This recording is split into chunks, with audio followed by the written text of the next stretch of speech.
Quand les politiques commencent à pédaler sérieusement dans la choucroute, il y a une solution. Revenir à la base, aux fondamentaux, au b.a.-ba comme on dit, et en démocratie, le b.a.-ba-o-rum, ça s'appelle le peuple.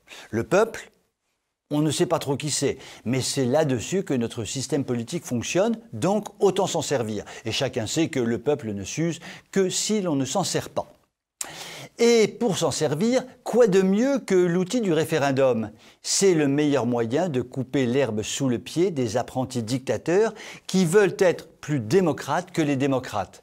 Enfin, leur couper l'herbe sous le pied avant de leur couper la tête, qu'on aurait dit en 1789. En Hongrie, par exemple, quand on commence à pédaler dans la goulash, et oui, là-bas, on ne pédale pas dans la choucroute, vous vous en doutez bien, Orban dégaine l'arme absolue, le référendum. Quand Bruxelles cherche des poux à Budapest, quand les technocrates et les députés européens veulent l'empêcher de mener la politique pour laquelle il a été élu, il n'y a qu'une solution, le référendum. Le verdict du peuple est le seul à même de clouer le bec aux esprits chagrins qui veulent le bien des peuples, malgré eux, bien sûr. Viktor Orban a donc décidé de mettre en place une politique interdisant la propagande sexuelle version LGBT auprès des petits-enfants hongrois. Ça n'a pas du tout plu à la bien-pensance unioniste, qui a pour objectif avoué de pervertir la jeunesse le plus tôt possible. Du coup, von der Leyen, la présidente de l'Union dite de droite, laissez-moi m'étrangler de rire, et de toute la clique ont fait les gros yeux et ont voulu obliger Orban à faire machine arrière. Arrière, Satorban, vade retro, Satorban, en latin cette fois, désolé pour le pape François.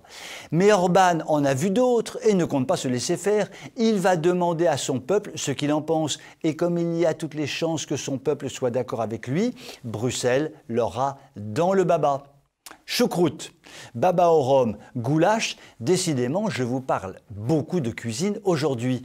Allons donc voir ce qui se passe du côté de la bonne fondue suisse. Les Suisses, comme vous le savez certainement, sont les rois de la démocratie participative. Dès que la fondue commence à attacher au fond de la casserole et que ça sent le roussi, hop, ils dégainent une votation populaire. C'est comme cela qu'ils ont réussi à bloquer l'application du pass sanitaire dans la Confédération.